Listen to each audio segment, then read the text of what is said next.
Hello guys. So nag-story ko about kaning driving ba.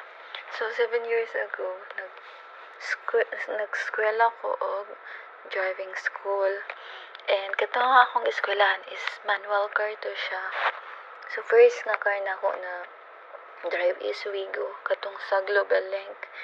And nung nga time what ko ka-learn, I mean nag-eskwela ko ato pero wala ko kaantigong mo drive guys. Pero karon kariyo tra kong gituluan aning automatic dali ra kong nakahibalo. Unsa gutong pagkakuan nga gabayad gani ko atong dako nya wala unsa ko ni learn murag dili ko ka handok jud ko. Nya kani ka usar ako gituluan dali ra kong nakakat-on ngano to. Depende siguro na sa imong trainer no.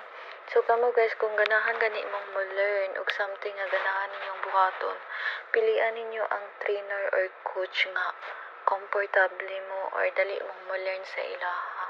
Magdepende siguro na adyoy ubang mga coach or trainer nga mura kang mahadlok nila, dili ka comfortable.